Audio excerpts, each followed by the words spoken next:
ಭಾಗದಲ್ಲಿ ನಿನ್ನೆ ನಮ್ಮ ಸಿಪಿ ಸಾಹೇಬ್ರ ಅಂದ್ರ ನನಗ ಮೇಡಮ್ ಈ ಭಾಗದಲ್ಲಿ ಬಹಳ ಆಕ್ಸಿಡೆಂಟ್ ಆಗತ್ತವೆ, ತಿಂಗಳಿಗೆ ಒಂದು 2 ಡೆತ್ ಆಗತ್ತವ ಅಂದ್ರು. ಆ ಭಾಗದಾಗ ಆಗತ್ತಾರಲ್ಲ, ಈ ವೆಂಚೋಳಿಂದ ಬೈನೂರು ಮಠ ಒಂದೇ ರೋಡ್ ಐತೆ, ನಿರ್ಣಯ ಕೂಡ ನಡೆದ್ ಬರ್ತೈತ್ರಲ್ಲ, ಅಲ್ಲಿ ಕೂಡ ಆಗತ್ತಲ್ಲ, ಅಲ್ಲಿ ಕೂಡ ಸಾವಿರಾರು ಜನಸಂಖ್ಯೆ ಐತೆ.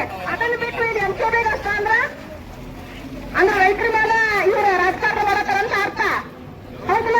ಅದಕ್ಕೆ ದಯವಿಟ್ಟು ಬಂಧುಗಳೇ ಇದನ್ನ ನಾವು ಯಶಸ್ಕೊಳ್ಬೇಕ. ಯಾಕಂದ್ರೆ ನೋಡ್ರಿ, ಇವರು ಇಲ್ಲಿ ನಮ್ಮ ಎಲ್ಲಾ ಚಾಮರಾಜ ಹಚ್ಚಿ 5,000 ಒಂದೊಂದ್ ಸಾವಿರ 2,000 ರೂಪಾಯಿ ಫೈನ್ ಹಾಕ್ತಾರ. ನಾವೇನ್ ಮಾಡ್ಬೇಕ್ರಿ ಇಲ್ಲಿ?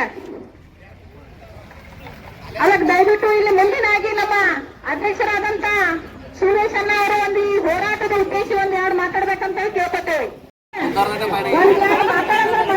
ಹೇಗ್ರಿ ಒಟ್ಟ ನೋಡ್ರಪ್ಪ, ನಮ್ಮ ಕಡ್ಕೊಂಡ್ ಮನುಷ್ಯನ್ನ ಈ ಚಾಮರಾಜ ಒಟ್ಟ ನಿದ್ದೆ ಹಾಕಲ್ಲ ಅವ್ರು. ಒಟ್ಟ ರೈತಲ್ಲಿ ಹೊಲ್ದಾಕ ಹೋಗ್ರಿ 20,000 ರೂಪಾಯಿ ಅವ್ರು ಇನ್ಕಮ್ ಬರ್ಬೋದು.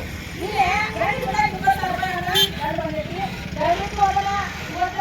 ಅದನ್ನ ತಗೊಂಡು ನಾವು ಒಳ್ಳೆ ಹೋಗಿ ವ್ಯವಸ್ಥೆ ಮಾಡೋದು. ಯಾರು ಕೂಡ ಯಾಕೆ ಹೋದಾಡಿ, ಯಾಕಂದ್ರೆ ಇಷ್ಟೆಲ್ಲ ಬಂದಾರಂದ್ರೆ ಇವತ್ತೆಲ್ಲ ನಮ್ಮ ರೈತ ಸಂಘ ಬಂದ ತಿಳಿಸ್ಕೊಂಡ್ರೆ ನೀವು ಕೂಡ ಹೋಗ್ಬಾರ್ದು.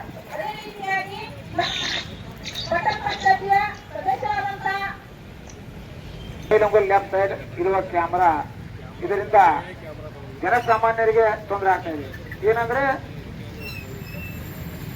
ಎದಕ್ಕೆ ಒಬ್ಬರು ಪಟ್ಟಣ ಹೆಸರಿನಲ್ಲಿ ಅಷ್ಟೇ ಇದೆ, ಹಳ್ಳಿ ಇನ್ನೂ ಹಳ್ಳಿ ವ್ಯವಸ್ಥೆನೇ ಇದೆ ನಮ್ಮೂರಲ್ಲಿ. ಆದ ಕಾರಣ ಇಲ್ಲಿ ಇರುವ ಬಹಳ ಜನ ರೈತರು ರೈತರ ಮಕ್ಕಳು ಹೊಲಕ್ಕೆ ಹೋಗುವಾಗಲಿ, ಆಮೇಲೆ ಇಲ್ಲಿ ಜಾಸ್ತಿ ಜನ ಏಜೆಂಟಿಗೆ ಸಿಲಿಂಡರ್ ತರಕ್ಕೆ ಹೋಗೋದಾಗಲಿ, ಯಾವುದೇ ಕಿರಾಣಿ ಸಾಮಾನು ತರಕ್ಕೆ ಹೋಗೋದಾಗಲಿ, ಯಾವುದೇ ರೀತಿಯ ಇಲ್ಲಿ ಬರ್ತಾ ಇದ್ದಾರೆ. ಹುಡುಗರಾಗಲಿ ಹಿರಿಯರಾಗಲಿ ತಮ್ಮ ಬೈಕ್ ತಗೊಂಡು ಬರುವಾಗ ಊರಲ್ಲಿ ಹೆಲ್ಮೆಟ್ ಹಾಕೋದು ಕಡ್ಡಾಯ. ಯಾಕಂದ್ರೆ ಹೆಲ್ಮೆಟ್ ನಮ್ಮ ಜೀವನ ರಕ್ಷಣೆ ಹೆಲ್ಮೆಟ್. ಯಾಕಂದ್ರೆ ಹೆಲ್ಮೆಟ್ ಹಾಕೋದ್ರು ಹೆಡ್ಡಿಂಜರಿ ಆಗಲಿ ಅಂದ್ರೆ ಏನೂ ಆಗಲ್ಲ. ಹೆಡ್ಡಿಂಜರಿ ಬಿಟ್ಟು ಕೈ ಕಾಲು ಬೇಕಾದ್ ಬರೋದ್ರೆ ಮನುಷ್ಯ ಉಳಿಬಹುದು. ಆದರೆ ಹೆಡ್ಡಿಂಜರಿ ಆದ್ರೆ ಮನುಷ್ಯ ಉಳಿಯೋದಕ್ಕೆ 100% ಉಳಿಯೋದಿಲ್ಲ.